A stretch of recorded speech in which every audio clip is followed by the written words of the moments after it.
Yo, how's everyone doing? Welcome back for some more Forza Horizon 3. Today I'm sharing with you the Ferrari 458 Speciale or Speciale, not 100% sure how to pronounce that, so if you do know for sure just let me know down in the comments section. But we're going to start off in the Forza Vista, and then I'm also going to share with you some racing gameplay. But this thing has a V8, 600 horsepower, 400 torque. It only weighs about 3,000 pounds, but considering its rear-wheel drive, it's very good that 58% of that weight is in the back of the car, so it's listed as a modern supercar, which is definitely accurate. It's about 340,000 credits in Forza Horizon 3, so it's not super expensive, but it's a pretty good chunk of money. So I just want to talk about the car, tell you what I think about it, and honestly the performance of this thing is pretty good.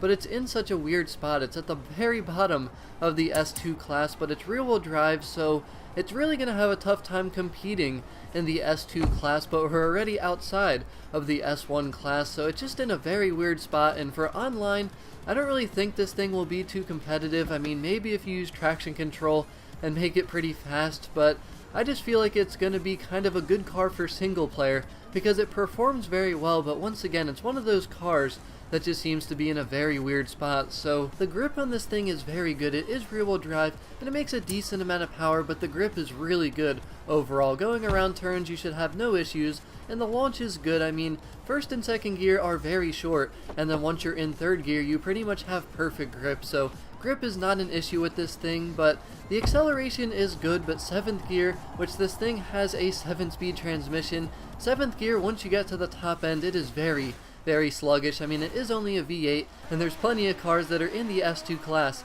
that have V10s and V12s, so top end, you're definitely not going to be beating anybody, but the acceleration in the lower gears is very good and feels pretty strong all the way through 6th gear. But the top speed's about 215, which not the greatest. I mean, it's good. I feel like it would be such a good S1 car, but the problem is in the S2 class it really kind of makes it not quite as good, which is why, like I said, online I don't see it being that great. Now you could do swaps like all-wheel drive V12, but you know that I'm not going to do that, so that's why I'm saying that. With the V8 it's not that great, but for single player it is very fun because the handling is very good in this car, and like I already said, the grip is good, so you pretty much have everything you need to race well in single player, but it's not really going to compete with a lot of the online cars. So do I think this thing is worth it? Definitely. I mean, this is an awesome car. It looks really good. I love everything about it. The only thing, if I had to complain about one thing about the looks of it, I don't really like the back end too much. Just the circular taillights that are at the very top of the car, like the Ferraris that are like that, I don't really find that to be all that attractive. I mean, this one looks okay, but the rest of this thing looks beautiful. If you look from the side or the front end of the car, I mean, it is absolutely gorgeous. They really designed this thing nice, and overall it looks really good. The car sounds pretty good as well, but the performance is very good too, and it's perfect for single player. So if you're looking for a fun car for single player, absolutely. Not that expensive and very good performance, but if you're looking for a good online car, I would say no, it's really not that great for that.